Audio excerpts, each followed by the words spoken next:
Todos, estamos no segundo dia do Seminário Mitos do Contemporâneo. Para quem não veio ontem, eu sou Rafael Cardoso, Sérgio Martins, o co-organizador do seminário.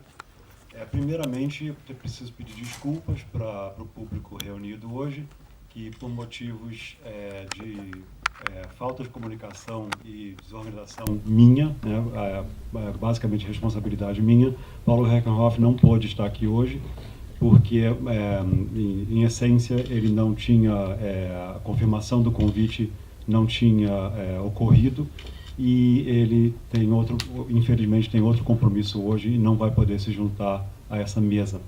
Então eu peço desculpas por essa falha, que foi inteiramente desorganização da desorganização do organizador.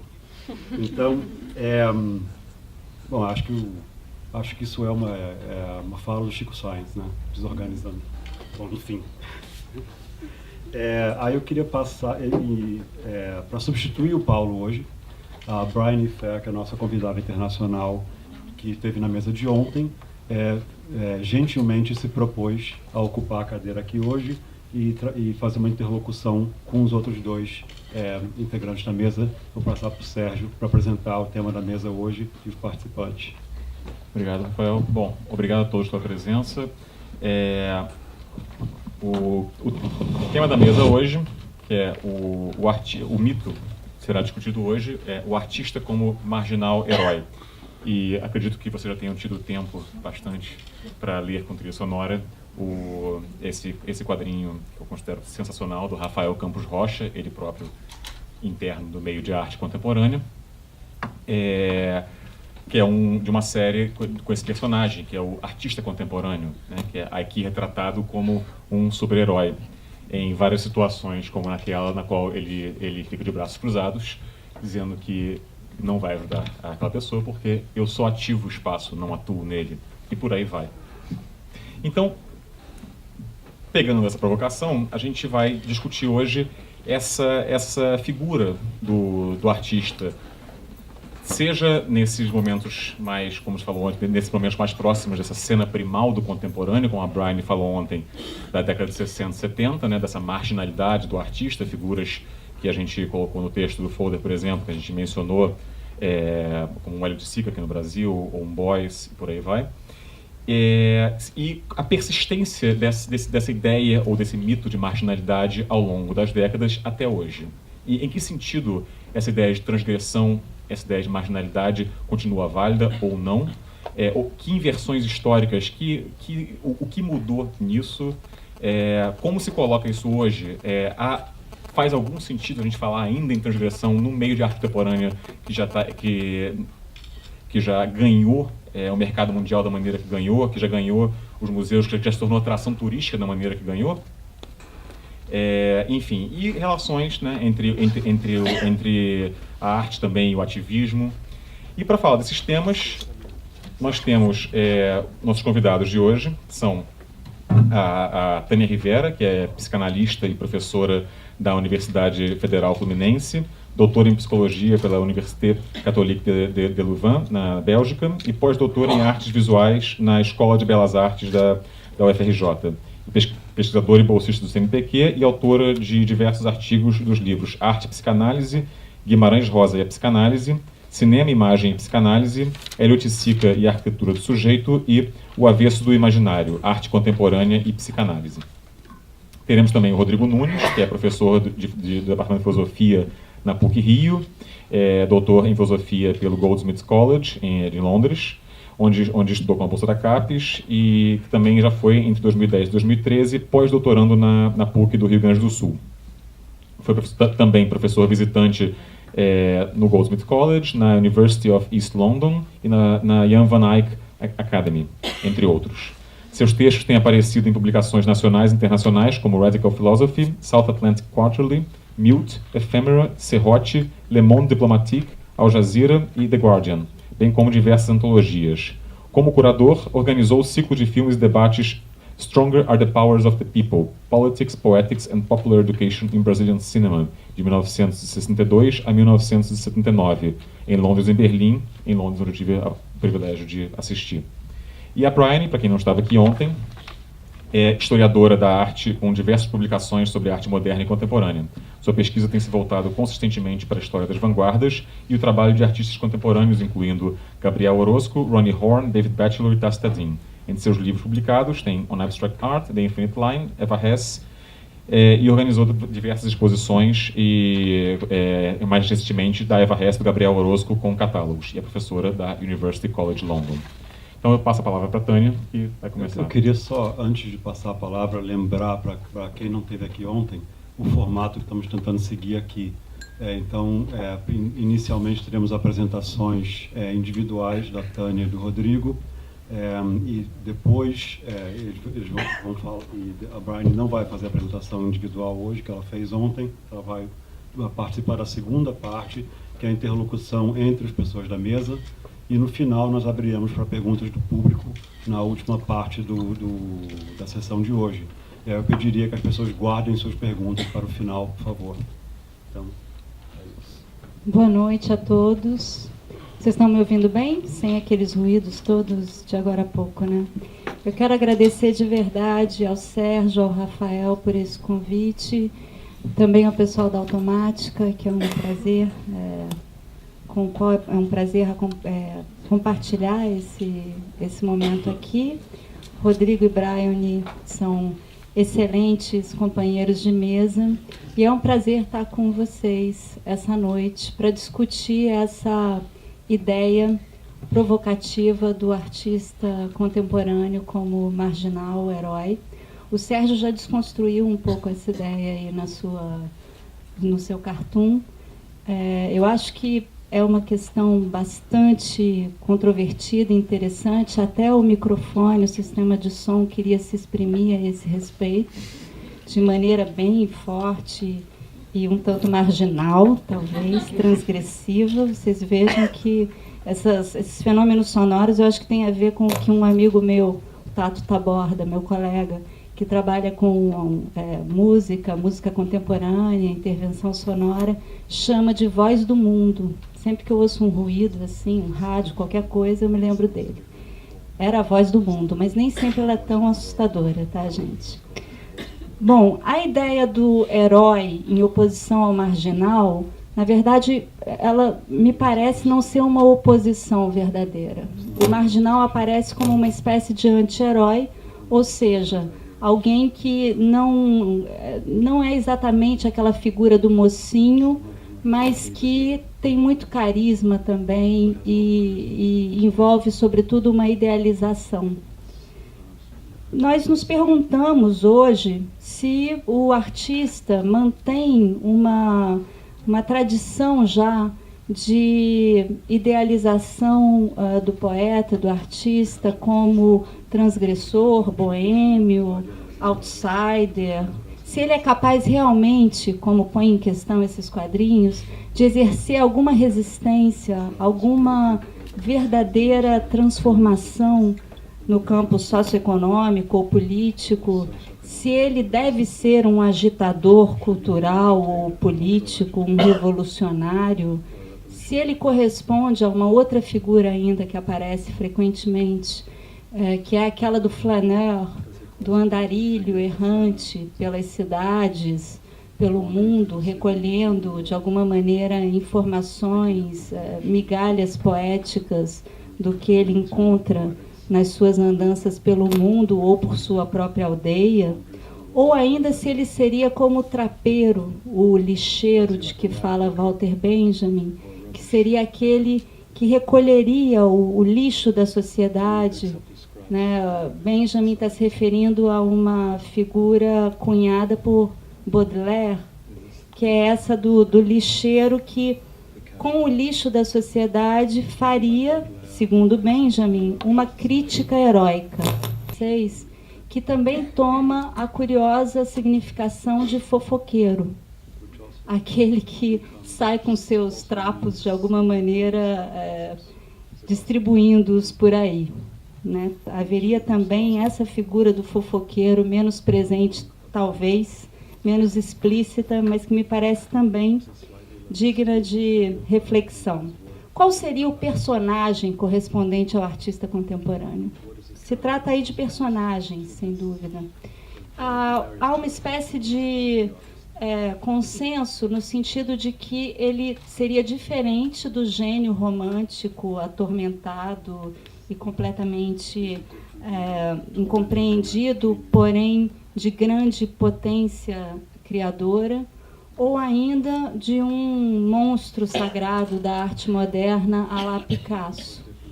Né? De alguma forma, todo mundo concorda que o artista contemporâneo não corresponde mais a essas figuras, a esses personagens. A idealização, porém, presente nesses personagens, talvez não esteja totalmente ausente hoje, no que diz respeito ao artista contemporâneo. Quanto mais se nós levarmos em conta que talvez sirva bem ao mercado uma figura de monstro sagrado, ainda hoje. Me parece que talvez a diferença entre o artista contemporâneo e os seus predecessores, talvez ela não esteja na caracterização, nos adjetivos que eu acabei de tentar listar aqui, mas ela esteja justamente na pluralidade necessária para se falar do artista contemporâneo. Me parece que a contemporaneidade é justamente um momento que resiste e nos impede a utilização de um discurso homogêneo, totalizante, que dê conta do seu universo de fenômenos de maneira mais ou menos clara e uniforme, unitária. Eu acho, portanto, que é impossível falar do artista contemporâneo em uma caracterização única. Talvez, então, a gente possa dizer que, no campo da arte contemporânea, no que diz respeito aos personagens dos artistas, há um pouco de tudo. Né? Tudo se pode encontrar. Cada artista pode, numa certa medida, construir o personagem de si próprio que ele quiser. Ou então ele pode deixar ao público, aos espectadores, aos críticos, em certa medida, a tarefa de, a partir do seu trabalho, construir uma certa imagem, um certo personagem do que seria esse artista. Mas parece a mim haver algo muito mais fundamental que realmente a arte contemporânea traz para a cena, que diz respeito à própria posição do artista. Herói vem, em grego, da nomeação do protagonista da tragédia. Édipo é um herói. Antes de nomear Hércules, etc., né, os atores de façanhas incríveis, o herói é o protagonista. É muito interessante pensar no herói trágico, justamente, o que eu vou fazer muito rapidamente aqui na sua poética, como alguém que é como os homens normais. Não se trata de alguém muito superior.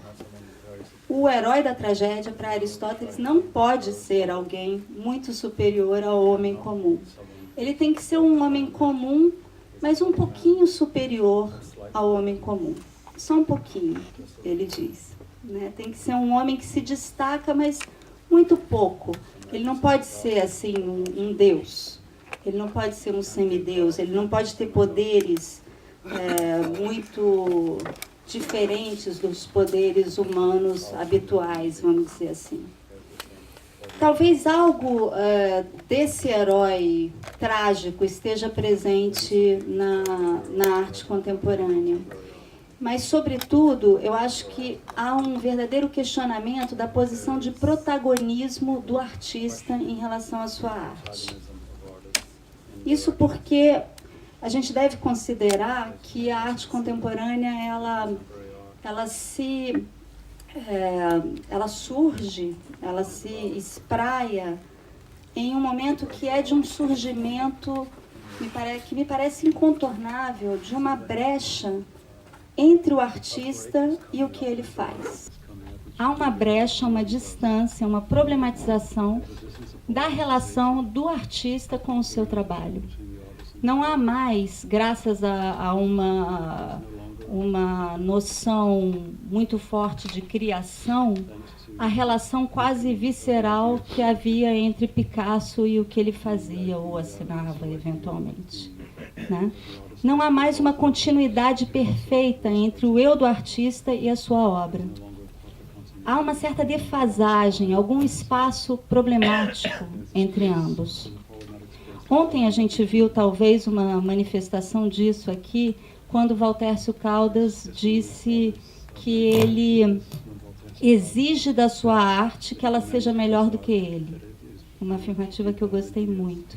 Ele também disse algo muito importante, me parece, para a arte contemporânea, quando ele disse que ele quer que o objeto pense.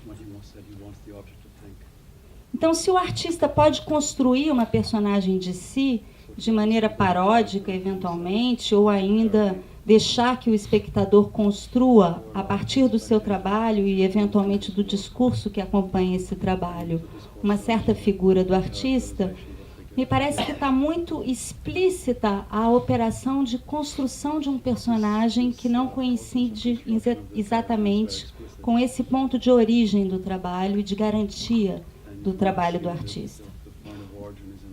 Há uma mudança da posição do criador, que tem essa relação direta e quase visceral com o seu próprio trabalho, a pessoa do artista com o seu próprio trabalho, há uma mudança dessa caracterização do criador para uma noção que eu vou chamar de agenciador. O artista contemporâneo tem muito mais a ver com essa função, e não mais esse personagem, percebam, que é uma espécie de agente de deslocamentos. Essa ideia do deslocamento implica uma certa transgressão, certamente, talvez uma certa subversão, mas ela não implica necessariamente na idealização de um personagem transgressor, marginal, herói. Talvez a grande figura de um agenciador desse tipo seja o pai da arte contemporânea, não por acaso, Marcel Duchamp. Eu penso em Duchamp como agenciador, sobretudo quando penso nele jogando xadrez, sem dúvida. Mas também se deve ter em mente, me parece, a capacidade de Duchamp de agenciar também uma série de elementos relacionados à sua arte de uma forma que só pode ser dita marginal com muitas aspas. Se a gente levar em consideração que ele estava em contato, para dizer muito rapidamente, ele no mínimo estava em contato com pessoas muito poderosas e ricas, e era muito bem acolhido no mundo das artes. Talvez haja um agenciamento nesse sentido também, né? Não só do deslocamento em relação aos elementos do mundo, na proposição de uma obra, de um trabalho, mas também um certo agenciamento do que está em torno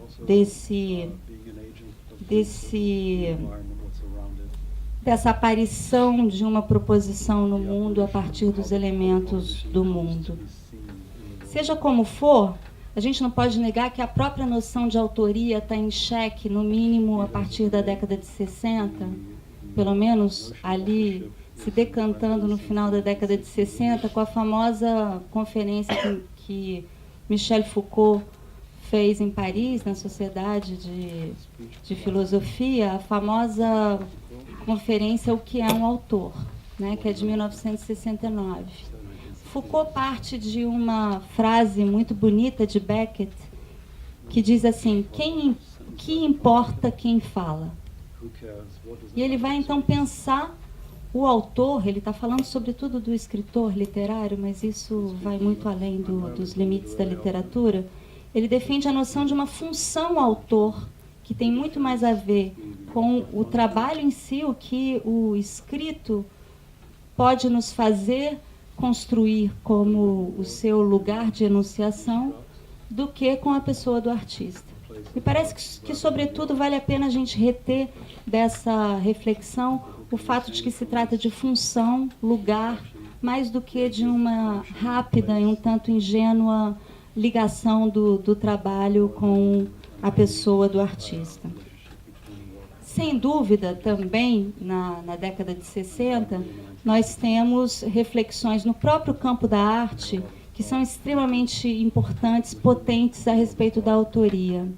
Eu vou citar, de um modo que não visa de maneira alguma a uma pretensa hegemonia ou uma caracterização geral, eu vou citar, no que diz respeito ao nosso cenário brasileiro, claro, Hélio Oiticica e Lígia Clark, entre outros, que com as suas propostas, as suas proposições participativas, fazem muito mais do que obras interativas, como nós diríamos hoje em dia, mas realizam uma verdadeira e muito sofisticada reflexão sobre as relações entre o autor, o artista, no caso, o espectador e o objeto de arte, e as relações dos três com o mundo e a sociedade.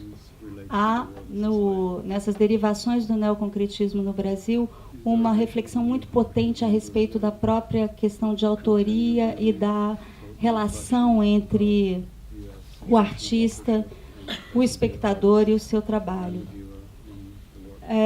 Me parece que o lema "seja marginal, seja herói", de Oiticica, primeiro é importante a gente lembrar que se trata de uma proposição do próprio Oiticica, né, no estandarte em que ele traz a figura do bandido cara de cavalo morto, né, e nesse estandarte de 1967, se não me engano, o que ele faz é uma espécie de elogio a um bandido, sem dúvida, né, ele toma uma posição aí que é a de um certo elogio ali de uma figura, sem dúvida, marginal, ou que está, enfim, contra os valores, digamos assim, normalmente vigentes na sociedade, mas se trata, sobretudo, me parece, de um verdadeiro chamado ao espectador,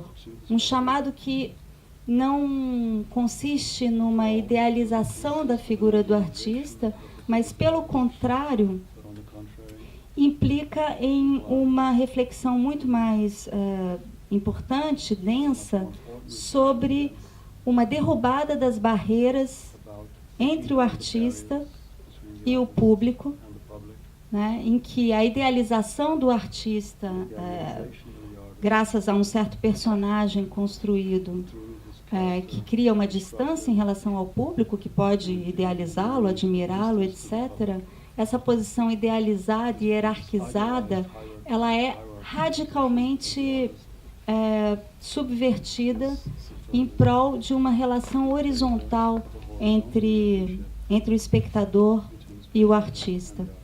Para tentar ir um pouco além na defesa dessa ideia, eu acho que é importante salientar um texto muito conhecido do Hélio Oiticica, que é o Programa Ambiental, né, em que ele fala sobre isso explicitamente, nomeando isso de que se trata como uma posição ética. A Bryony falou ontem do contemporâneo como implicando uma questão ética, uma dimensão ética, e eu concordo totalmente com ela. E se trata de uma certa posição ética, um chamado aqui ao espectador, ao público, que tem um alcance radicalmente ético.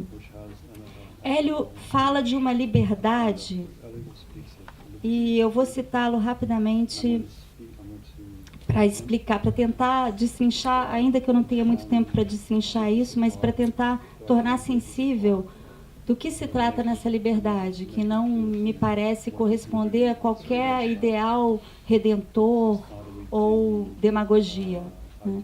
Ele diz assim: se trata para ele de uma liberdade moral, no que ele propõe como programa ambiental ou parangolé. Ele está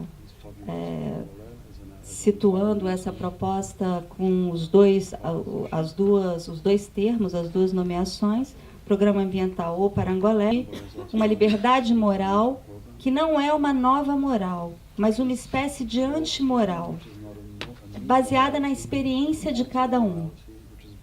ela é perigosa e traz grandes infortúnios, mas jamais trai a quem pratica. Simplesmente dá a cada um o seu próprio encargo, a sua responsabilidade individual. Está acima do bem e do mal, etc. Se trata, então, com a liberdade, não exatamente de uma participação livre do espectador, mas da ideia de que é possível assumir a arte como afirmação do sujeito na sua relação com o outro. Ele fala dessa experiência de cada um como aquilo que é fundamental no que se trata na sua proposição artística. Em outro lugar, Hélio afirma que o que é preciso é que o mundo seja um mundo do homem e não um mundo do mundo.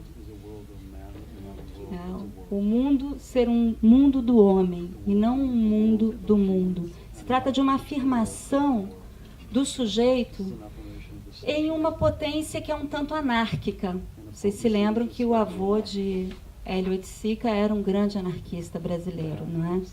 É uma potência anárquica contra a massa homogeneizante e manipuladora, aquela que necessita de líderes, de ideais, eventualmente ocupados por figuras de artista, para se manter coesa. Hélio prossegue aquele trecho que ele denomina como posição ética, dizendo assim, é o mesmo trecho em que ele falava de liberdade que eu citei agora há pouco. Deste modo, estão como que justificadas todas as revoltas individuais contra valores e padrões estabelecidos. Desde as mais socialmente organizadas, revoluções, por exemplo, até as mais viscerais e individuais, a do marginal, como é chamado aquele que se revolta, rouba e mata. São importantes tais manifestações, pois não esperam gratificações, a não ser a de uma felicidade utópica, mesmo que para isso se conduzam à autodestruição. É muito radical essa proposta de Hélio, né, de se colocar em primeiro plano a revolta no domínio da arte, mas vejam que ele não está de maneira alguma delimitando o domínio da arte e a figura do artista como agentes dessa revolução. Ele está falando daquela experiência individual, entenda-se, a experiência cotidiana. Também é Hélio que diz, museu é o mundo, : é a experiência cotidiana. E é nessa amplidão, nessa ampliação do campo de que se trata. Eu acho que se trata de um radical chamado ético. Sem dúvida, o próprio Hélio assumiu essa atitude ética na sua vida, né? Ele, nas suas relações com a favela da Mangueira, nas suas ligações com o tráfico, que eu não vou esmiuçar aqui, mas só para dar uma rápida notícia, é interessante a entrevista em que ele diz que havia, entre algumas outras determinações da palavra parangolé, outros encontros onde ele acha a palavra parangolé, um traficante do mangue se chamava Parangolé. Né? Bom, entre outras coisas ainda piores, mas que eu não vou contar para vocês. Me parece que é importante pensar, mais do que nas figuras heróicas que aparecem no trabalho de Hélio, é verdade, de um cara de cavalo, ou de um Marighella, num outro trabalho, a fotografia do Marighella morto. Mais do que dessas figuras, eu acho que nos importa a figura assumida por Hélio do passista da escola de samba. O passista da escola de samba, ele é aquele que não está no carro alegórico, ele está ali no chão, no asfalto, né? Ele está dançando com os outros, junto com os outros. Se trata de uma figura comum, quase anônima. E o samba aí é como um espaço-tempo no qual uma relação intensa com o outro se realiza. Se trata talvez de uma espécie de folia ética, dá vontade de dizer, no carnaval, para Hélio Oiticica. Né? O Michael Asbury questiona num texto mais ou menos recente se o Hélio tinha ginga. Parece que Hélio não dançava tão bem assim.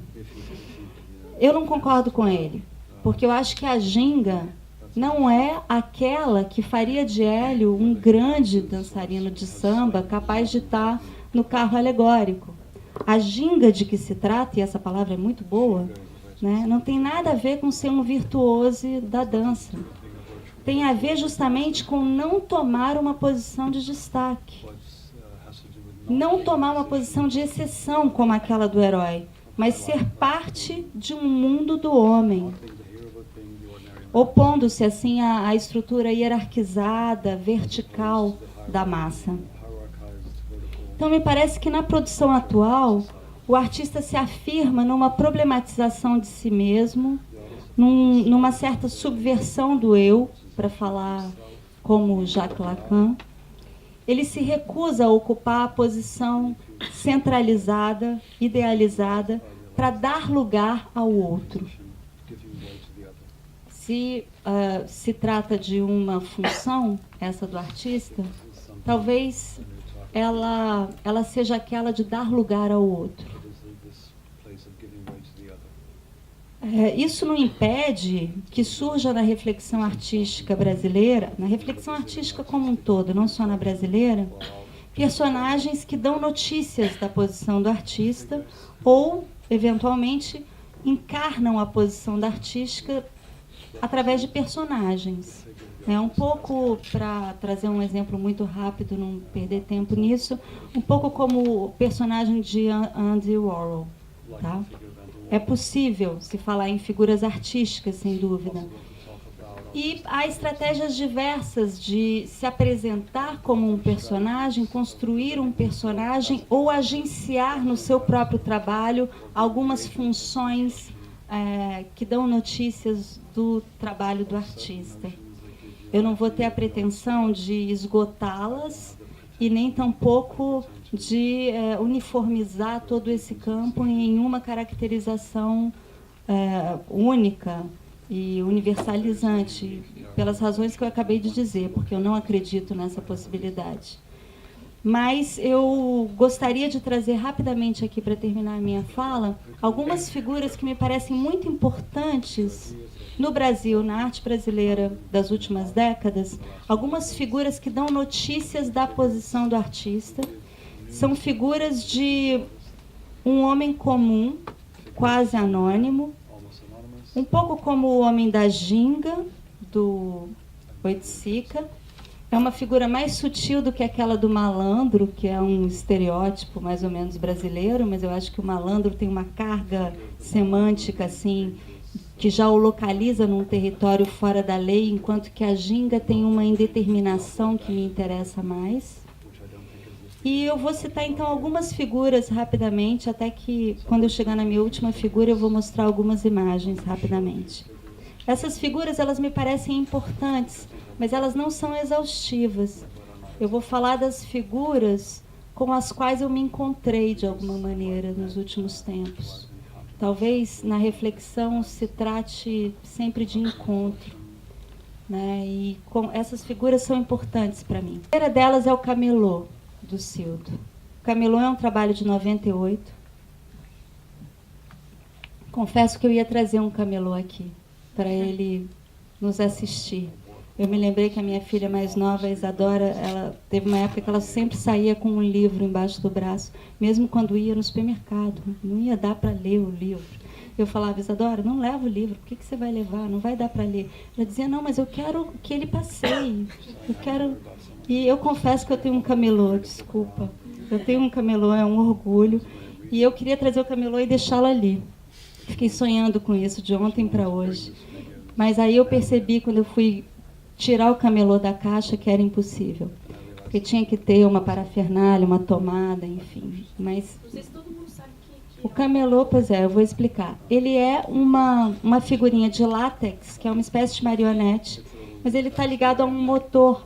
Daí a minha dificuldade de trazê-lo para colocar ali. Então ele se mexe diante de duas barraquinhas, é uma figura pequena assim. Ele se mexe diante de duas barraquinhas que tem 1000 barbatanas, que são essas coisas que não se usam mais em camisa social de homem, e a outra barraquinha tem 1000 alfinetes. são objetos insignificantes, né? Pensando no camelô, Cildo criou uma palavra bastante difícil de ler, mas muito interessante, que é a palavra humiliminimalismo. Humiliminimalismo é, segundo Cildo Meirelles, o minimalismo do muito humilde, da quase insignificância física. Uma segunda figura é a do vendedor ambulante do Ernesto Neto. Neto se impressiona muito com esses ganchos, que são bastante usados aqui no Rio de Janeiro por vendedores ambulantes, pelo fato de que esses ganchos permitem que se enganchem ali milhares de saquinhos, de biscoitos, de balas, do que for.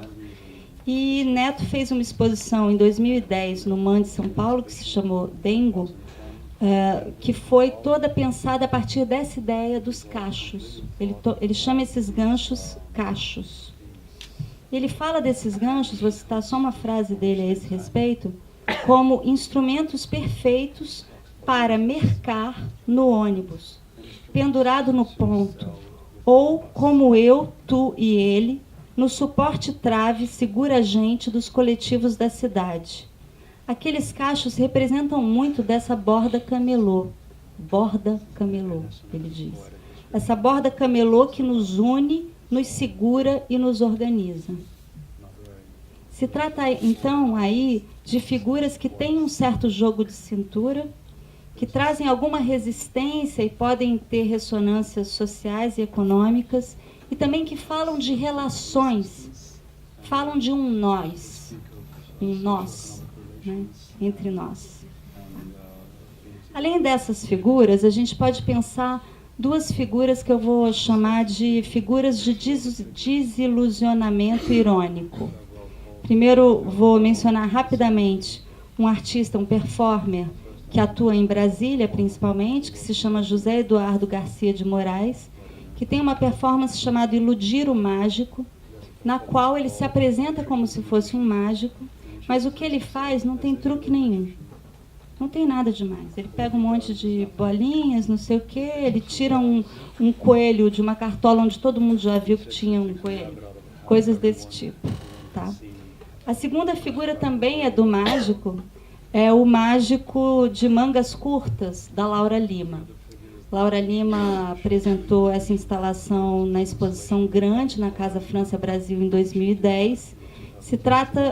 Se chama Mágico Nu. Ele não está totalmente nu, mas ele tem mangas curtas. E Laura fala dele como aquele mágico que não tem como fazer truque, ele não tem manga para esconder nada. É um mágico de mangas curtas que fica ali fazendo algo, fazendo cerâmica, ele está na posição do artista naquela instalação. Essas duas figuras, elas denunciam ilusões e se afirmam como figuras anti-mistificação. Dessa maneira, me parece que, em todas as figuras que eu citei até agora, não se trata de um homem de exceção. Seria de um homem qualquer que se trata? Acho que não exatamente. Se trata de um personagem quase anônimo ou de um lugar vago, mais do que de um ideal bem preenchido de prescrições. Se trata de uma certa atitude, que por vezes pode se tornar uma tarefa. Se trata talvez de um lugar que nós podemos ocupar, ou que eventualmente nós ocupamos na vida, metaforicamente, por vezes. Né? Uma outra figura do Cildo, que eu acho que é importantíssima, que eu não poderia deixar de citar rapidamente, me dá só mais 2 minutos, já que o Paulo não veio. Uma outra figura do Cildo é a do malabarista. Ele compara o próprio Cildo, a ação do artista com a do malabarista.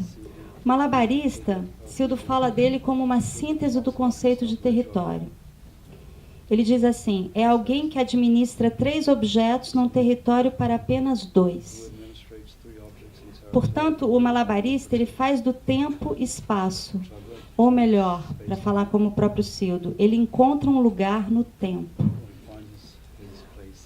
O malabarista é, como o artista, um gerenciador de deslocamentos.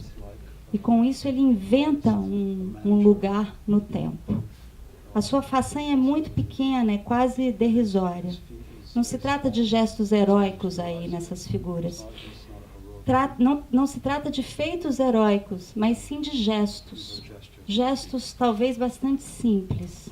Por fim, para terminar em 1 minuto, a última figura que eu quero evocar, porque eu acho que ela é muito importante para dar mais um passo nessa tentativa de reflexão sobre o artista contemporâneo.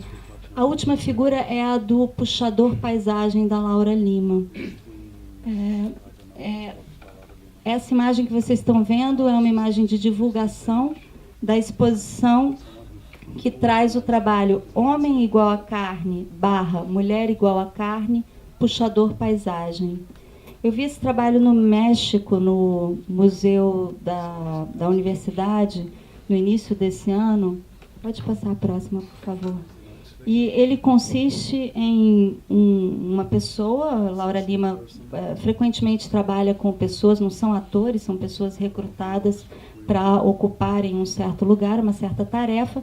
E aqui se trata de um homem nu que fica puxando umas alças de corda que se ramificam em várias cordas, como vocês estão vendo, seguindo a arquitetura do museu, e vão dar fora do museu. Pode passar a próxima, mais uma. Saindo do museu, essas cordas vão enodar elementos da arquitetura e também da paisagem fora do museu. Esse homem, ele não consegue se mover muito.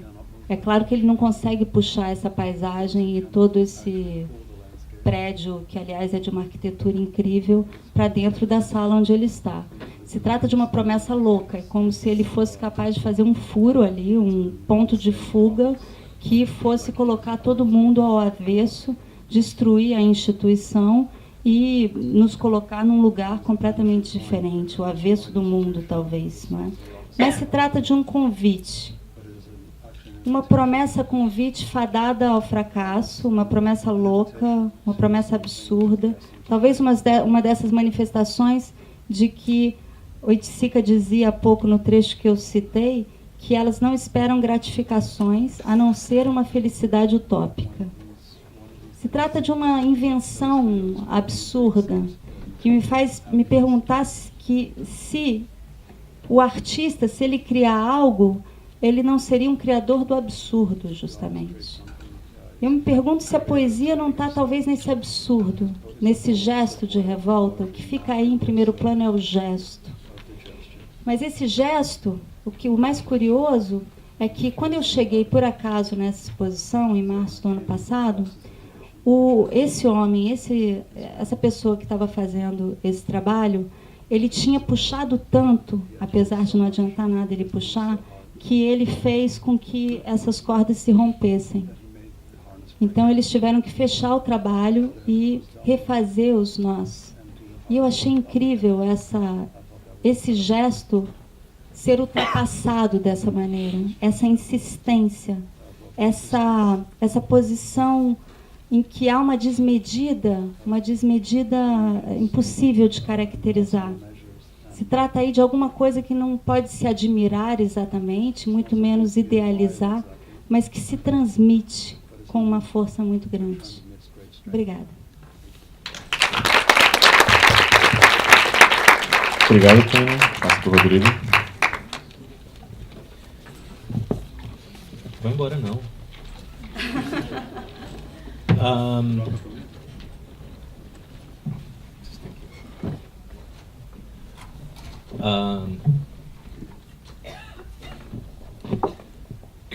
Bom, eu peço desculpas a vocês. Eu preparei uma coisinha rápida hoje de tarde.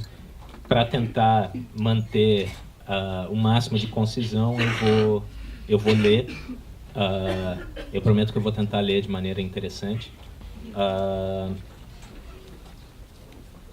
Mas, bom, então, antes de começar, eu gostaria apenas de fazer os agradecimentos ao Sérgio, ao Rafael, à produção, a quem eu dei trabalho, esquecendo de responder os e-mails. E dizer da minha felicidade de estar compartilhando essa mesa com a Tânia e a Bryony. Vamos lá, então. O ângulo pelo qual eu gostaria de abordar o mito do artista como marginal herói é o da relação entre marginalidade e representação. Representação no sentido político, mas também no sentido mais geral de mediação, ou mais propriamente, da mediação simbólica de algo que se apresenta, se apresenta. Representação. Marginal, com o perdão do óbvio, é um termo relativo, o que está à margem de algo. À margem de que está o marginal? Da identidade majoritária, da tradição, da representação, da ordem política e simbólica. O excêntrico, o limítrofe, o fora do centro, fora da norma, fora dos eixos, o que está no limite ou está fora. Aquilo que não é subsumível num gênero, uma singularidade. Sem pátria, sem patrão, o marginal é o irrepresentável. Quando na Paris do século XIX começa a se usar o rótulo de boêmia ou boemia para falar da vida precária e marginal dos artistas, é por referência a um povo recém-chegado à França que os franceses tratavam erroneamente como originários da Boêmia, ou seja, do Império Austro-Húngaro.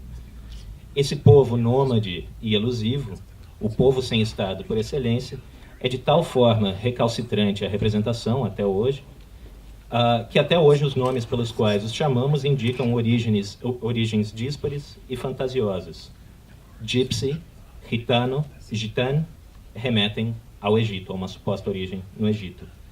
Cíngaro, ciganoia, cigano, do grego bizantino atsinganoi, que quer dizer intocáveis, remete a uma seita herética na Anatólia, no século IX, de procedência ela mesma desconhecida. A gente sabe hoje que os romani, ou ciganos, como a gente normalmente chama, têm a sua origem, na verdade, no norte da Índia.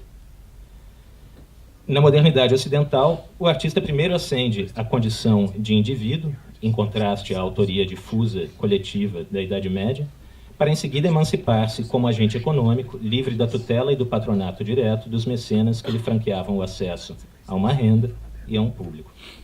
O processo pelo qual o artista se torna uma atividade econômica ou profissão é, portanto, inseparável da constituição de um estilo de vida artístico.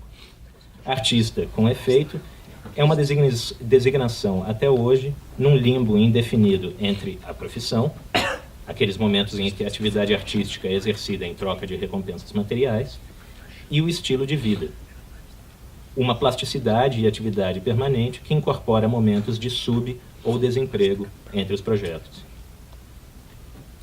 É interessante que a ópera La Bohème, de Puccini, ou seja, A Boêmia,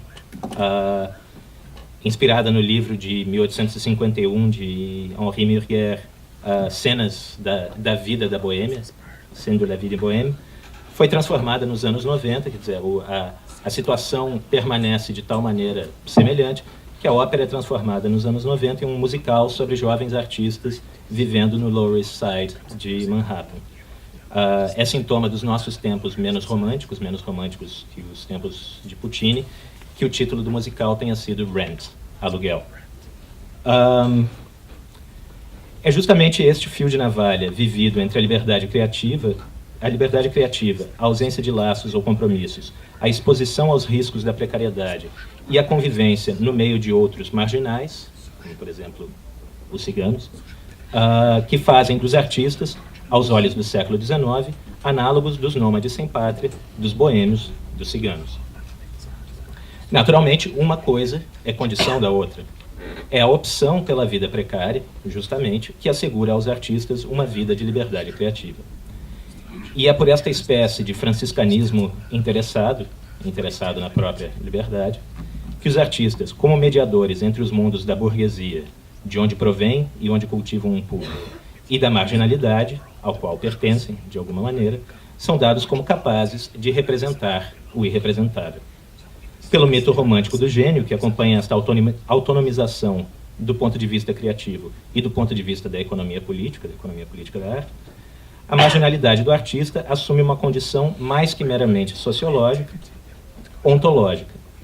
A partir daí, uma das funções, talvez a principal função atribuída à arte, será de criar uma representação perceptível, cognoscível, simbolizante, daquilo que excede nossas possibilidades de representação, sejam elas perceptivas, cognitivas, simbólicas ou mesmo políticas. O artista representa aquilo cuja apresentação nos escapa.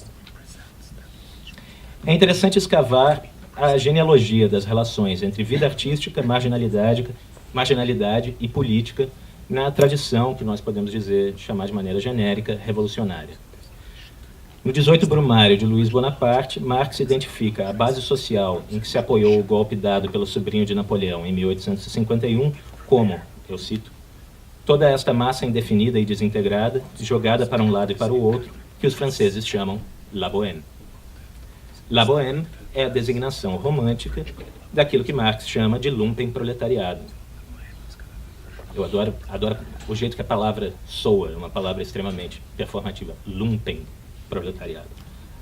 Uma fração da classe trabalhadora que, por conta de sua posição marginal ao processo produtivo, é incapaz de aceder à verdadeira consciência de classe. Uma massa disforme, pronta a servir a quem saiba manobrá-la, a qual os artistas, como burgueses déclassés, pertencem. Pior ainda, e nesse caso eles estão apoiando os artistas, como, enfim, o proletariado, como burgueses déclassés, apoiam um nobre déclassé como o Luiz Bonaparte. Cuja esposa, aliás, a ópera ela era espanhola, ela era uma nobre déclassé espanhola. A ópera preferida dela não era a ópera do Puccini, que ela não existia ainda, mas Carmen de Bizet, que é uma ópera sobre a Espanha, sobre ciganos. A Espanha e os ciganos viram moda na época em Paris por conta disso. Mas pior ainda, a relação parasítica do lumpenproletariado com a sociedade burguesa inspiraria um interesse na manutenção do status quo e, por conseguinte, uma tendência naturalmente contra-revolucionária. Já em outro momento histórico, com outra composição de classe, marcada pela expansão do acesso ao ensino superior e pela recusa do trabalho por parte da geração nascida depois da Segunda Grande Guerra, autores como Herbert Marcuse e movimentos como os Panteras Negras veriam um potencial revolucionário justamente nesta condição de relativa independência existencial diante da estrutura econômica e dos valores da sociedade burguesa. Já os menos otimistas politicamente, como Theodor Adorno, ninguém é mais pessimista politicamente que Adorno, enxergavam na arte, e na arte apenas, na autonomia de sua linguagem, porém, não em seus conteúdos ou sua economia política, um vetor centrífugo à vida administrada e à indústria cultural. É na convergência entre a autonomia da linguagem e essa relativa independência, que também toma forma de independência em relação à institucionalidade crescente do mundo da arte, que se fixa nos anos 60 e 70 a ideia, o mito, ou a última versão, a versão que nós herdamos mais proximamente, da ideia, o mito, do heroísmo da marginalidade do artista. Já desde os tempos da Bohème, este heroísmo se manifestara naquilo que Luc Boltanski e Ève Capello, de maneira um pouco problemática, batizaram de crítica artística da sociedade. A crítica voltada a preocupações como autonomia, autenticidade, liberdade de autoexpressão e autoinvenção, cuja relação dessa crítica com o binômio marginalidade e representação, no sentido mais abstrato, é absolutamente óbvia. A crítica artística chama atenção para a violência exercida pela representação, a violência de fixação identitária, da tradição, da ordem simbólica, da moral estabelecida, violência que se exerce sobre aquilo que está em excesso ou em falta, a alteridade, o outro, o minoritário, o excêntrico, o novo, que é um valor característico da modernidade para cá. Não era o novo, não importava nada para a Idade Média. E, obviamente, o marginal. O marginal como palavra que pode ser usada como sinônimo de todas essas, de alguma maneira.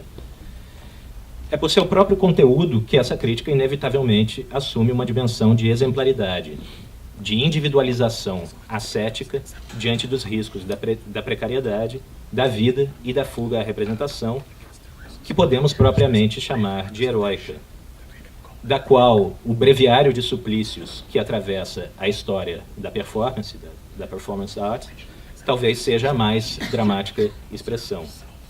Da tuberculosa Mimi, da ópera de Puccini, a Chris Burden, crucificado em cima de um Fusca em Venice Beach, o artista padece por nosso pecado de conformismo.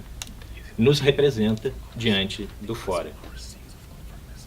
A gente tem aí uma ideia que é fundamental para o mito romântico do gênio também, do artista como objeto sacrificial. O artista é um sacrifício oferecido pela sociedade ao fora. O suicidado da sociedade, como no caso do Arthur. Se isto já bastaria para conferir-lhe uma dimensão política, os anos 60 e 70, como observaram Boltanski e Chiapello, constituem um momento de máxima convergência entre a crítica artística e a crítica social, aquilo que eles chamam de crítica social, que é aquela crítica dirigida a temas como a exploração e a desigualdade. De maneira inequívoca, frequentemente também na exemplaridade da participação militante, você tem vários casos de artistas que se engajam em movimentos políticos nesse período, a postura heróica de situar-se ao lado de, ou de tomar o partido do que está à margem, se estende também na direção da política. Cabe à arte também suplementar as lacunas da representação política, de simbolizar o não representado ou o irrepresentável, a fim de comunicá-lo. Bom, a pergunta que nós nos colocamos aqui hoje é justamente se essa forma de representar a relação entre marginalidade, arte e representação ainda é válida. A questão se desdobra em duas dimensões, a primeira histórica, a segunda ontológica, e com essas duas eu encerro. Histórica.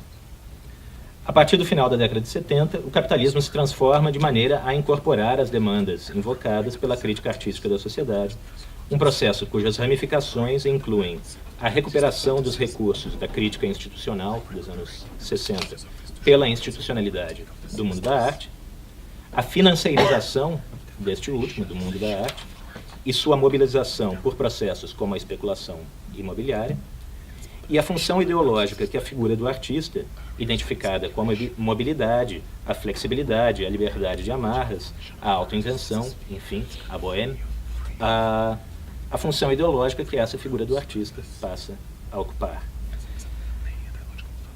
Há uma crescente e estrutural precarização do trabalho e da vida, que passam a assemelhar-se cada vez mais àquelas condições historicamente definidas com a bohème.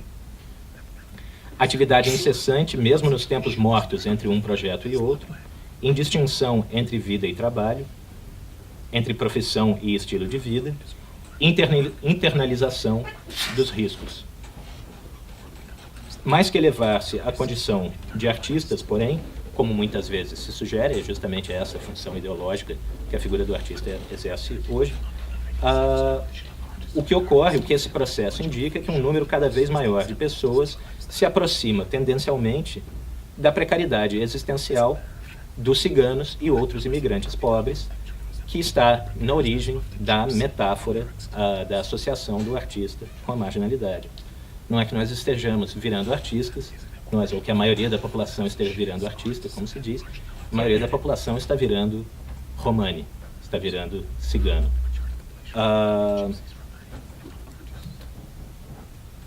Daria para fazer uma brincadeira com o Agamben e dizer que o romani, o cigano, é uma figura mais radical que o Muselmann, de que ele fala dos campos de concentração. Ou pelo menos mais presente, se não mais radical, que importa também ser mais radical, pelo menos mais presente. Quando a arte, e aí a pergunta que essa dimensão, os problemas que essa dimensão histórica nos coloca. Quando a arte é utilizada como falsa representação de processos sociais, quando a financiarização a impulsiona numa busca incessante do novo e do outro, de um fora, quando a marginalização é muito mais que metáfora, o que fazer do mito do marginal herói? Segunda dimensão ontológica. O irrepresentável, ao invés de ausente por completo, na verdade se inscreve na ordem da representação 2 vezes. Uma vez como forma vazia, espaço em branco que indexa a lacuna deixada por aquilo que não se deixa representar. É um espaço vazio daquilo que a gente sabe que escapa à representação. O que é isso que escapa à representação? Bom, a gente não sabe, ele escapa à representação.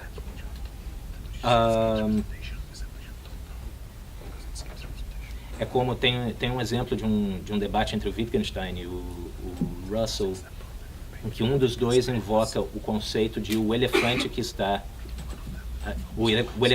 debaixo da mesa quando você não está olhando. É uma coisa que você não pode. Não, você olha, volta, não tem nada lá. Como é que você sabe? Ele só está lá quando você não está olhando. Essa primeira inscrição do irrepresentável na ordem simbólica se dá assim. E a outra inscrição, a segunda inscrição, como algum conteúdo determinado que vem preencher esse espaço. A representação de algo que até então se apresentava sem deixar-se representar. Ou seja, uma vez como o irrepresentável propriamente dito, mas simplesmente como esse X, que é uma incógnita, que a gente não sabe representar, outra como a representação do anteriormente não representado, como um valor que é atribuído a X, mas que não extingue, não exaure a incógnita do X.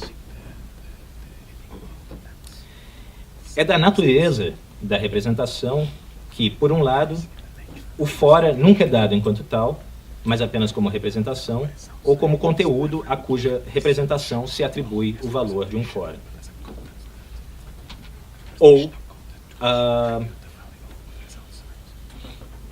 perdão, eu leio de novo para que fique mais claro. É da natureza da representação que, por um lado, o fora nunca é dado enquanto tal, mas apenas como representação ou como conteúdo, como representação, ou como conteúdo a cuja representação se atribui o valor de um fora, ou apenas espectralmente como impossibilidade de representação. E, portanto, por outro lado, representar o irrepresentável sempre deixa um resto, relança a fronteira que separa dentro e fora, mais além. É justamente o elefante que está debaixo da mesa quando você não vê. Só que no caso o elefante se move. Cada elefante que você vê tem um outro que está lá sem que você veja. Quer dizer, não é o elefante que se move, é a representação dele que se move. Enfim, esqueçam o elefante.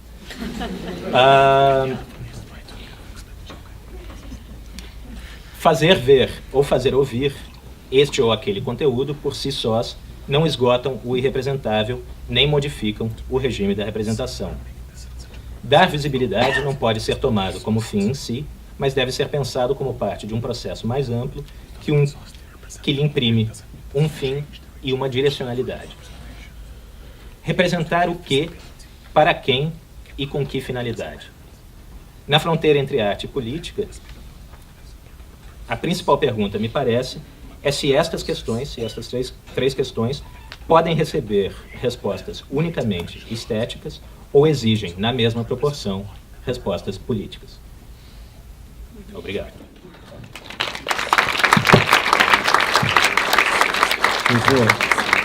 Eu vou dar uma brecha aqui para a Bryony poder assimilar a tradução que o Sérgio está fazendo e as anotações dela, que foi o caminho.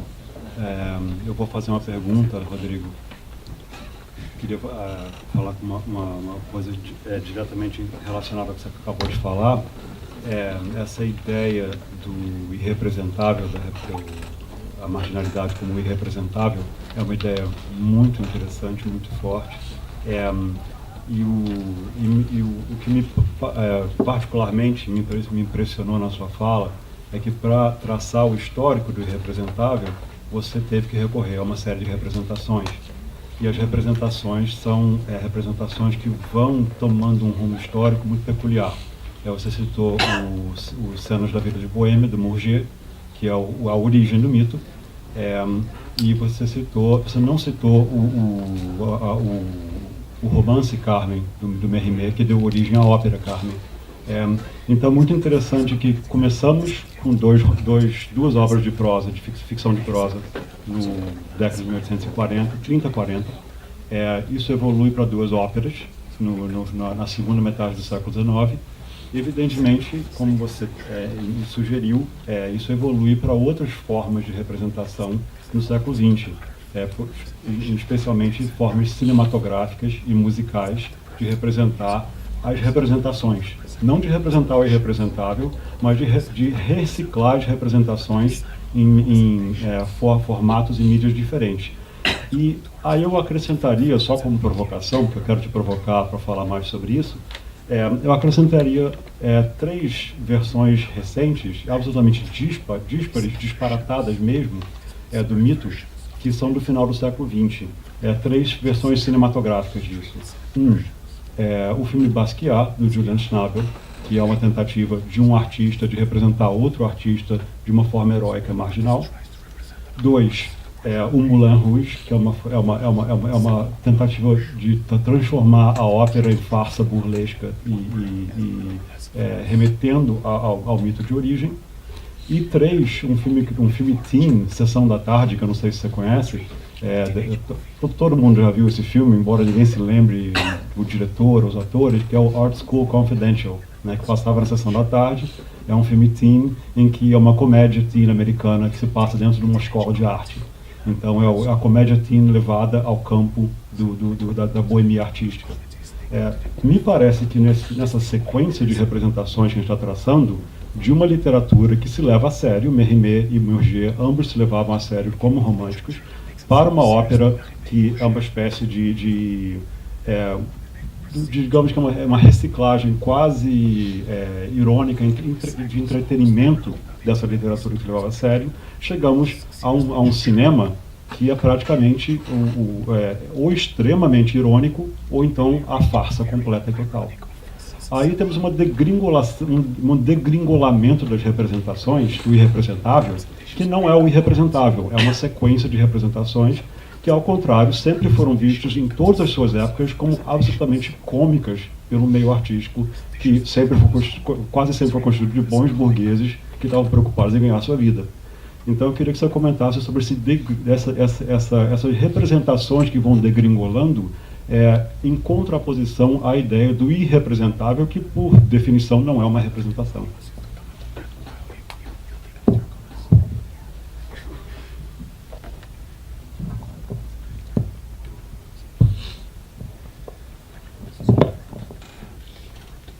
É ótimo quando a gente começa a estabelecer essas relações, a coisa não para, né? Um processo de criação de hiperlinks que não tem fim visível. Infelizmente eu não vi o Art School Confidential, vou procurar. Dos 3 me parece o mais interessante, porque eu vi o Basquiat e o Moulin Rouge e não gostei nem um pouco. Mas é interessante por um lado,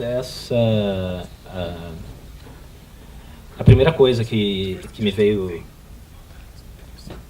à cabeça quando você falou desse processo de representações, é justamente o início do 18 Brumário, do Marx. E toda a questão da abertura do 18 Brumário, algumas das frases mais famosas do Marx: os homens fazem a história, mas não em condições que eles escolhem. peso... que é? Eu sempre esqueço, sabe? O peso da tradição das gerações passadas, pesa como não sei o que na alma dos vivos, ou qualquer coisa assim, que é justamente o problema. Bom, ele abre, né, com aquela ideia da história que se repete como farsa, que na verdade é uma coisa que ele mesmo descobriu recentemente. Ele mesmo está reciclando aquela ideia. O Marx, na juventude, escreveu um romance que ele não chegou a terminar. Aparentemente, quem leu os capítulos que existem diz que o romance é muito ruim. Mas essa ideia da história que se repete como farsa aparece pela primeira vez nesse romance. E ele está falando justamente ali da maneira como cada momento histórico, cada momento histórico de ruptura, no ato de criar alguma coisa nova, justamente por estar dando esse passo no novo, esse passo em alguma coisa que ainda não foi, que ainda é irrepresentável, porque ela ainda está no processo de ser feita. A única coisa que você tem nesse momento é justamente as representações passadas. Então, a Revolução Francesa se imagina como Roma,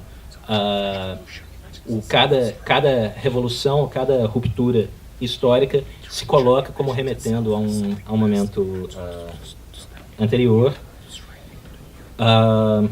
Inclusive, claro, no caso mais pobrinho, na opinião do Marx, a relação entre o Luiz Bonaparte e o tio dele, que o precedeu, o Napoleão.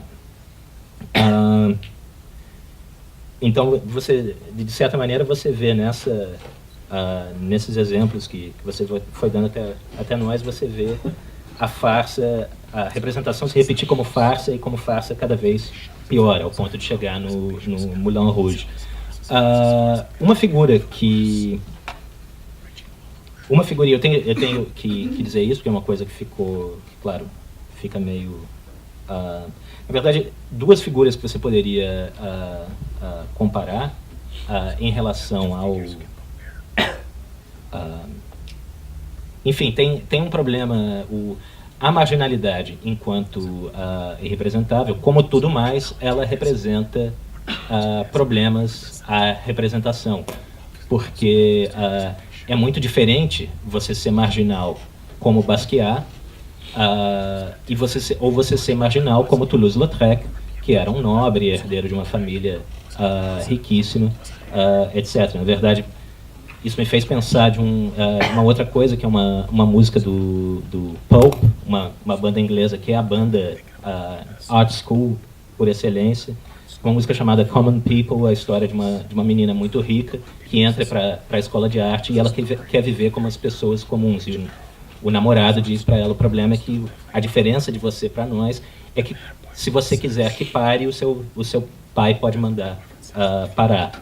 E essa é uma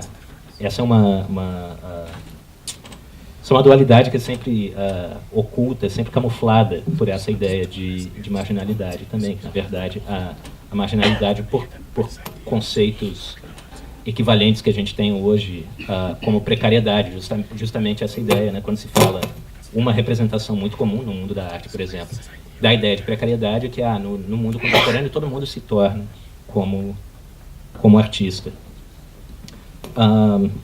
Eu acho que eu não consegui chegar no irrepresentável, mas eu já falei demais, então eu vou parar por aqui. Eu queria passar para a Brian, que está pegando. Thank you both for those, in many ways, very different talks. Agradeço a ambos por essas... Não? Tá indo?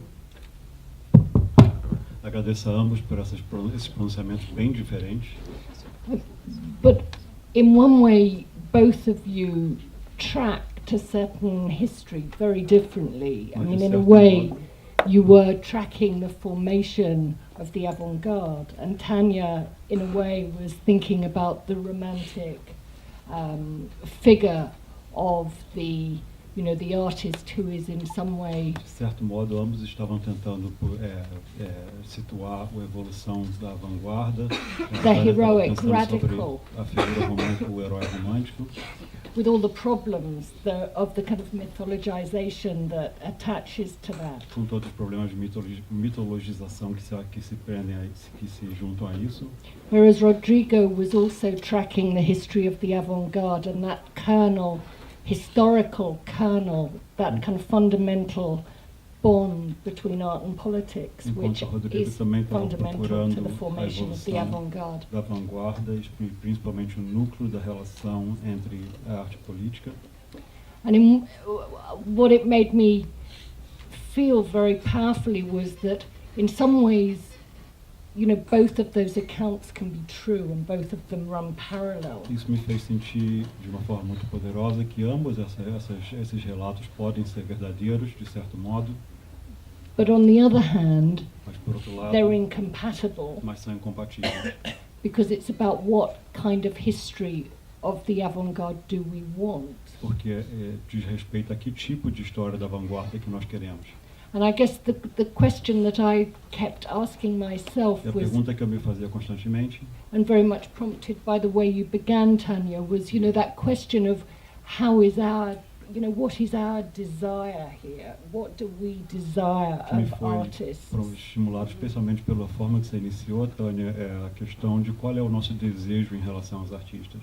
You know, what is it that makes us, you know, desire that artists be heroes or villains? This que nos kind of faz investment that we have. O que nos faz desejar que o artista seja marginal ou herói? Por que nós investimos esses valores? And I guess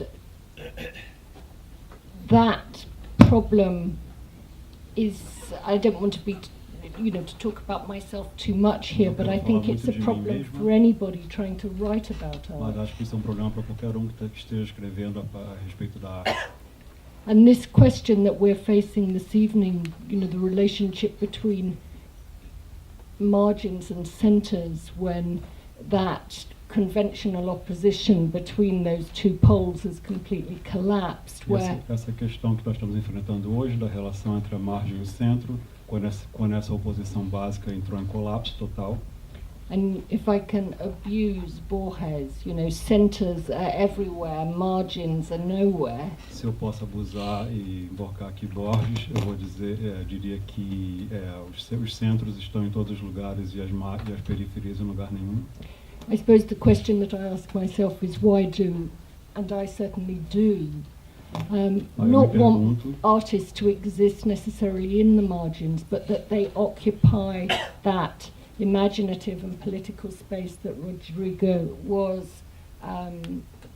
outlining, I guess. Que os artistas não necessariamente vivem nas margens, mas que eles ocupam esse espaço que o Rodrigo está tentando delimitar. And why does that remain important, E por que even isso continua though a ser importante? the modernist formation that was being described is in effect long gone? We're very much working within a different set of circumstances. Essa formação nebulosa que estava sendo descrita não existe mais, nós estamos trabalhando dentro de circunstâncias completamente alteradas. Where you know, the real problem is the impossibility to be marginal, or at least that's the question, or how could you possibly be marginal working under contemporary conditions? Onde a grande questão que permanece é como que seria possível ser marginal trabalhando sob circunstâncias contemporâneas. And the way I would see that position of marginality would be in some imaginative point of view, which perhaps I would want to call recklessness. Aí a forma que eu veria essa posição da marginalidade seria de um ponto de vista que eu talvez chamasse de temeridade. Not that the art that's produced needs to look chaotic or reckless, it may be highly disciplined, Não but que a that there arte is that precise sense parecer of, temerária ou mal acabada, ela pode ser muito disciplinada e acabada, mas tem um sentido de that what's at stake in the work of the artwork is some form of disruption, that sense of excess, que o que está that em which jogo, exceeds being. que o que está em jogo na arte é de alguma forma um senso de excesso, um senso de Or exceeds what we think we know, I guess. excede aquilo que nós achamos que sabemos. And I think you can relate that to many, many different problems. One of the more Acho que dá para obvious relacionar that isso com vários problemas. comes to my O mind mais óbvio que me vem à mente is in relation to women artists in em particular. relação às mulheres artistas, particularmente. Having spent a lot of my working life writing about Passei women grande artists parte da minha vida profissional escrevendo sobre mulheres artistas. from the 80s on, where they Dos anos certainly 80 did occupy até a agora. marginal position. As you get older, these artists become successful E and they sempre move ocuparam to uma the posição center. marginal, mas à medida que vão envelhecendo, algumas artistas vão passando para uma posição de centralidade. And that sounds a bit crude, but actually it kind of creates a problem in a way, in terms of that real desire but also need you feel, I think, as a critic, that work occupies a certain disruptive position, and Isso. there it is, almost, canonic at the center, absolutely. And you Isso can, pode parecer um pouco cru, mas essa dicotomia, mas isso é uma questão que vai acontecendo na realidade, e a gente vê que passa de uma posição de disruption, de perturbação, de corte, para uma posição de centralidade, de permanência. And I guess what I think is important is to try to locate what we're talking about in Acho que é terms of a importante resistance tentar to certain localizar kinds of o que nós orthodoxies, estamos whatever those orthodoxies discutindo em are. termos da resistência a determinadas ortodoxias, sejam quais forem essas ortodoxias.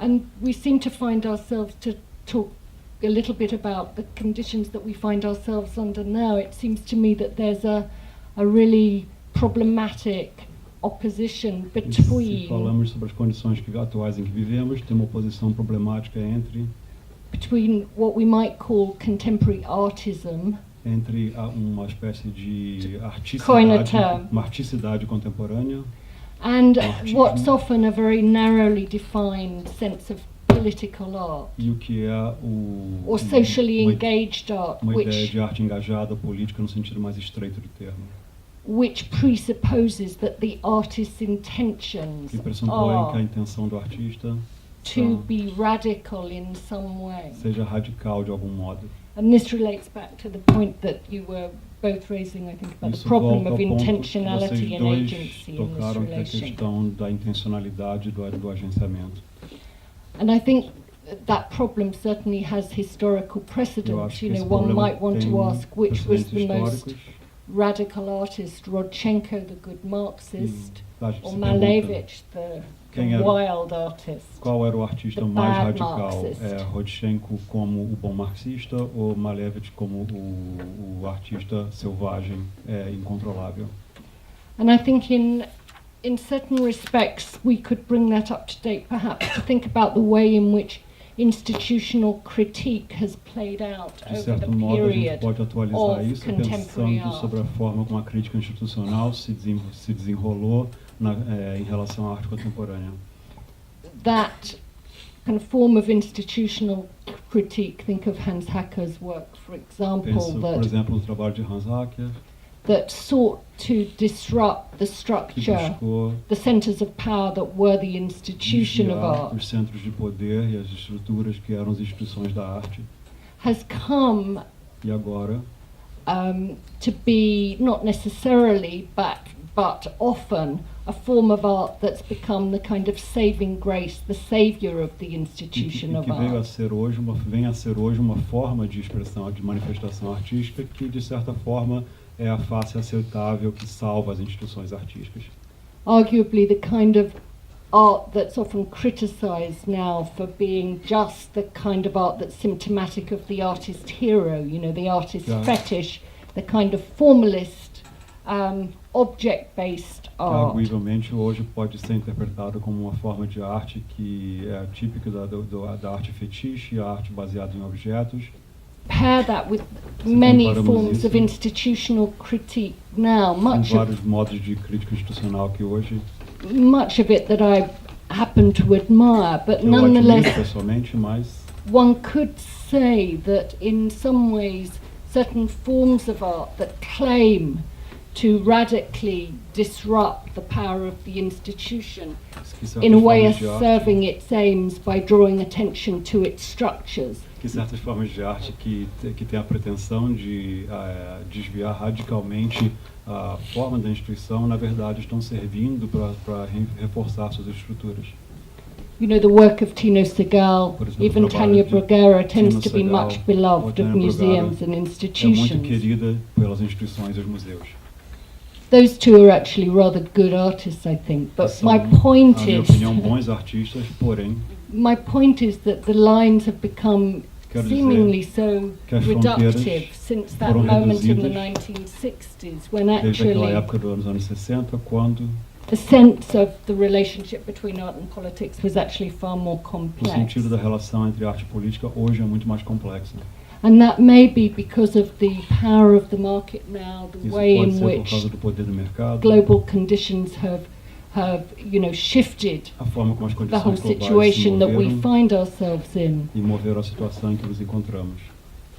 But it seems to me that we need to be more careful and Me more parece que precisamos ser cautious mais than ever, cuidadosos e cautelosos do que nunca.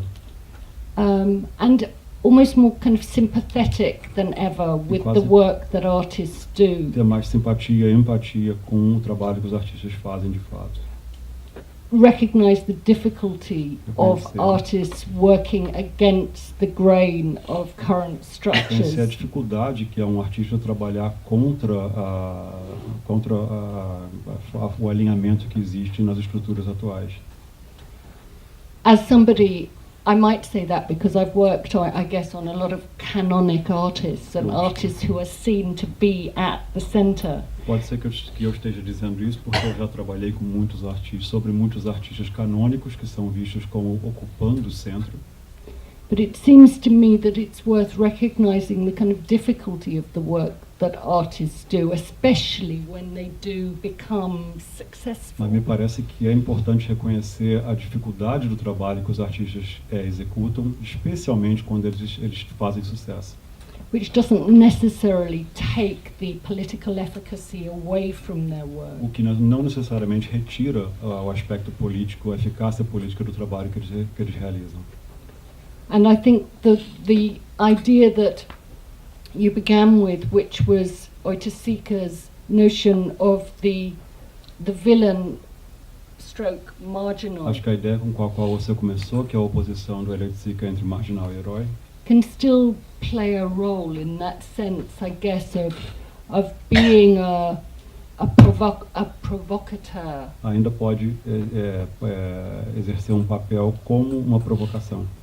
Not being the cliché radical, Não ser o estereótipo do artista radical militante, but where the work of the artist is to resist orthodoxy. mas onde o trabalho do artista é de resistir às ortodoxias.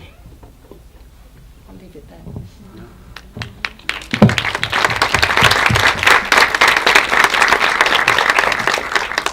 Querem comentar, Tânia?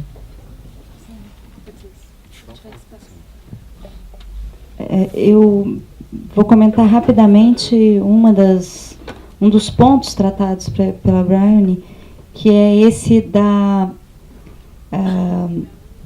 do grande risco de uma arte com pretensões políticas e especialmente de crítica institucional ser neutralizada pela instituição, pelo mercado de arte e pela instituição. Eu acho que se trata realmente de uma situação dialética que merece muita atenção. Eu não tenho uma reflexão aprofundada sobre isso, mas eu acho que é muito importante que a Bryony tenha trazido essa questão para a discussão sobre o artista marginal, herói, esse mito do artista como marginal, herói, porque me parece que esse mito, tomado como um personagem construído pelo artista, ele pode até ser cínico em alguns momentos, no sentido de se apropriar de algumas problemáticas socioeconômicas, etc.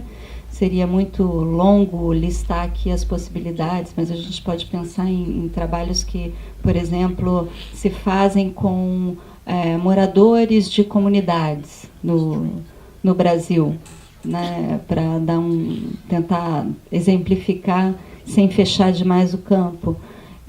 E esse trabalho com algum alcance social, ele acaba de alguma maneira reforçando, ele pode reforçar uma fronteira muito clara entre a favela e o asfalto, né, o resto da cidade.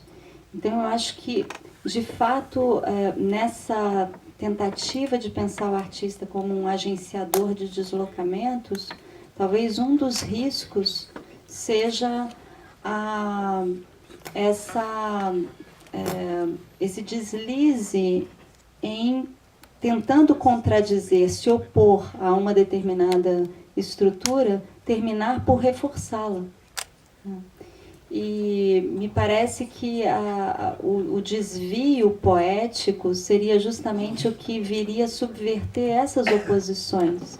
O verdadeiro, talvez, o deslocamento mais interessante seria aquele que põe em questão os limites institucionais, os limites do mundo da arte, numa concepção mais abrangente e ampla do campo artístico, a maneira do que Hélio Oiticica faz no que eu tentei rapidamente trazer aqui. Né? Me parece que essa tentativa de pensar o museu é o mundo, é a experiência cotidiana, não apenas uma afirmação ingênua do poder da arte de alguma maneira se apresentar, do poder da vida se apresentar de alguma maneira como arte, ou da arte ganhar a vida inteira, mas é uma verdadeira posição de resistência em relação à instituição. Ou seja, me parece muito mais interessante que o puxador paisagem de Laura Lima não consiga destruir o museu do que se ele colocasse uma bomba no museu ou, de fato, puxasse com algum tipo de trator superpoderoso a paisagem para dentro. Né? Há desvios que são talvez mais sutis, mas que podem ser mais potentes politicamente, inclusive. E eu me pergunto se esse não é o domínio mais próprio ao deslocamento de que se trata na arte contemporânea. Eu vou exercer aqui a minha prerrogativa autoritária de cortar, porque eu acho que a gente já tem pouquíssimo tempo para perguntas do público.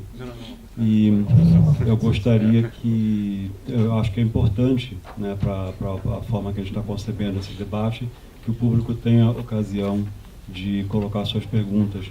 Então, acho que temos tempo para 2, ou no máximo 3 perguntas. De uma vez só, até que pega os 3.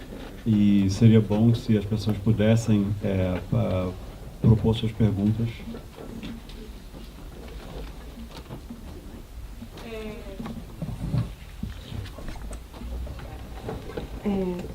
A pergunta é para você mesmo. Sobre a obra do Hélio Oiticica, o Parangolé, mas isso é uma questão muito pessoal. Eu considero como das melhores obras dele, em que a Mangueira, o convívio dele na Mangueira foi importante, a relação com aqueles corpos, né, que roda aquele objeto, que é um objeto híbrido, porque ele é uma segunda pele, ele não é uma roupa, ele não é uma fantasia, ele é um híbrido,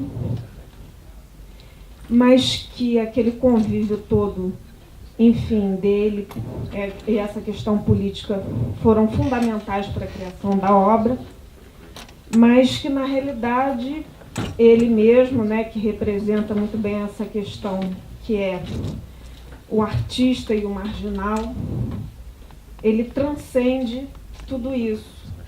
Eu percebo muito bem isso nessa obra especificamente. O que você acha, se você concorda, se você... Porque a obra, né, ele transcende ali no Parangolé todas essas questões. Quer dizer, ao meu ver, né? Antes de passar para a Tânia, queria ver se alguém mais alguma pergunta que a gente junta.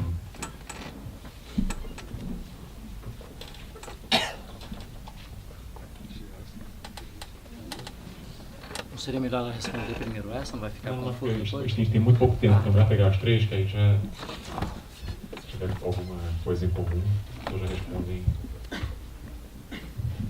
Eu queria questionar uma afirmação que está no programa e que a Brian, de certa forma, usou na fala dela, que essa questão do colapso total, que foi usada até essa palavra, total entre centro e periferia. Eu não vou nem entrar na questão política, que eu acho que num país como o Brasil, me parece uma afirmação extremamente questionável, e apesar de haver ali no programa algumas perguntas que eu acho que, como perguntas, já são questionáveis sobre essa questão da celebridade hoje, talvez tenha se tornado a possibilidade de marginalidade. Eu vou tocar, eu queria questionar justamente essa afirmação. Agora, não na questão política, mas dentro da questão da arte mesmo. Para isso eu queria recorrer a uma coisa que a Tânia, a esse traço histórico que a Tânia fez, e o Rodrigo nessa questão da ligação entre boemia e o lumpen, de certa forma.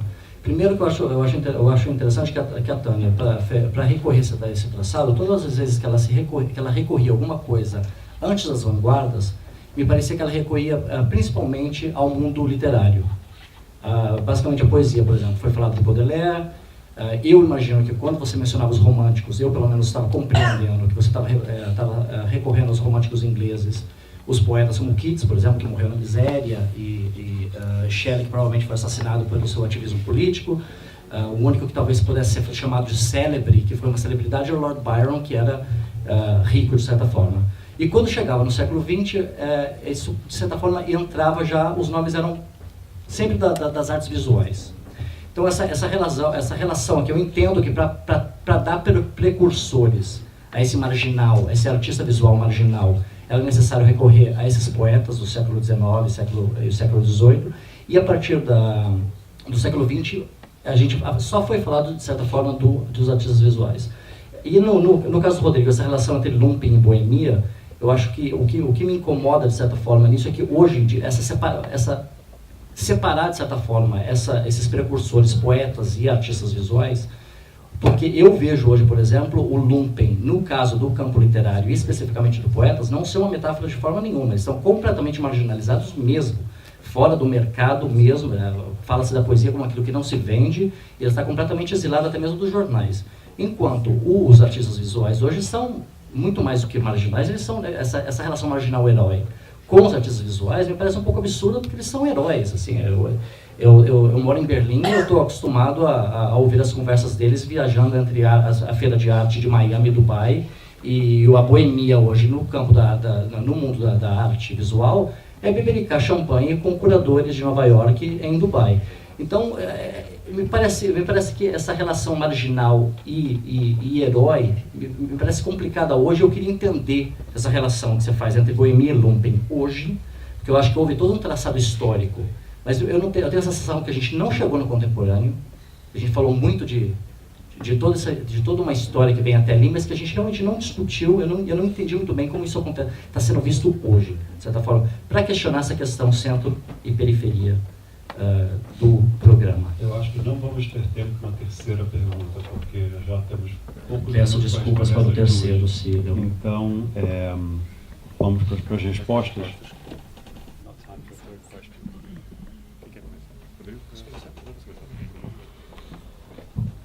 Bom, quando você diz que a gente não chegou no contemporâneo, eu imediatamente assumo a culpa, porque realmente, como eu tentei me colocar um limite de tempo, como sempre acontece, você começa fazendo uma introdução, quando você tem pouco tempo, você começa fazendo uma introdução e aí você vê, bom, está na hora de terminar.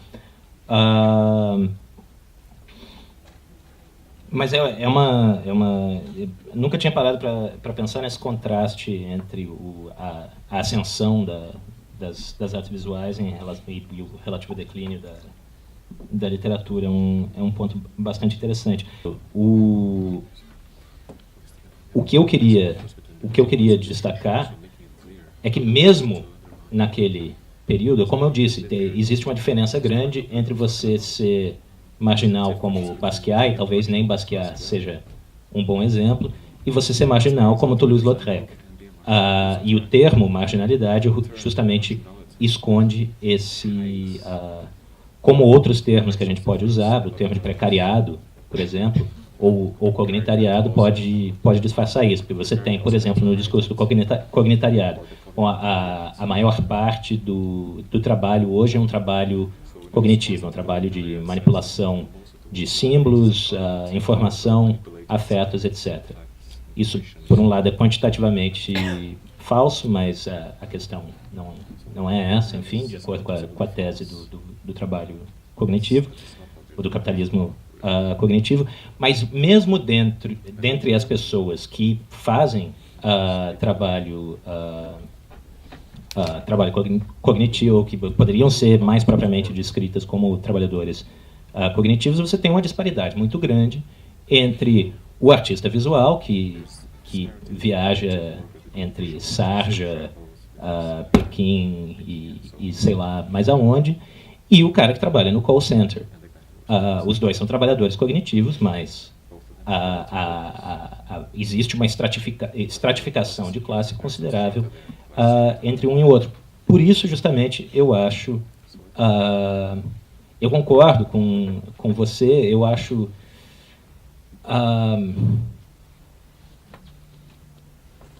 enfim, depende... margem não só é um termo relativo, como é um termo relativo a ele mesmo. Depende margem do que você está falando. Por exemplo, em termos espaciais, realmente você pode dizer que na capa mais alta do mundo das artes visuais, hoje não exista fronteira. Pelo contrário, o que você tem, eu não sei se vocês já se depararam com o fenômeno, mas jovens artistas visuais do circuito das bienais são todos, eles parecem que vêm todos do mesmo lugar. Eles são todos iguais. Eles são, não importa de que país eles sejam, você imediatamente reconhece essas pessoas como pertencendo a um dentro que se delimita em relação a um fora, que não é um fora espacial, porque cada uma dessas pessoas vem de um lugar diferente, embora no final das contas todas elas vão morar em Berlim ou Nova York, ou Londres, dependendo do grau de sucesso, né? Berlim, Londres, Nova York.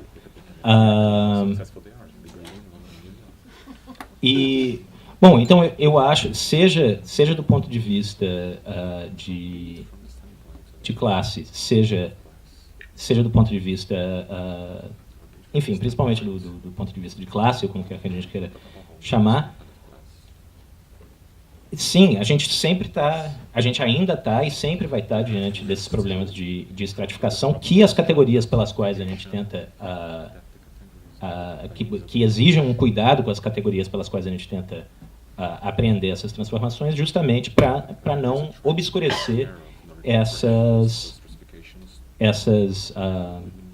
diferenças. E é justamente aí que está o limite da representação, para o qual eu queria falar. Justamente aí está o problema de você sempre gerar um resto, sempre gerar alguma coisa, a cada tentativa de representação, gerar uma coisa que você não consegue representar. O que não quer dizer, e isso é a última coisa que eu gostaria de deixar claro, não quer dizer que justamente se eu estou dizendo não existe a representação, ela nos impõe um limite, a representação é necessariamente falha, tese 1, e tese 2, a representação é necessária. Quer dizer, a gente não escapa dela e a gente não escapa da falha estrutural dela. A gente está sempre repetindo isso. Logo, quando você descobre que uma coisa é necessária, que uma coisa é inevitável, a última conclusão que eu gostaria de sugerir é que, então, nós devemos fugir à representação. Fugir à representação, a ideia de fugir à representação seria justamente cair no extremo mais romântico do mito do marginal. Que a gente pode fugir disso. Não, você representa e se autorrepresenta o tempo inteiro. Mas aí a gente pode pensar num outro sentido de margem, talvez. E é por isso, e é aí que entra a dimensão política. Logo no início, eu joguei com duas possibilidades, e depois eu explorei uma só, que é a margem como o fora ou a margem como o limítrofe.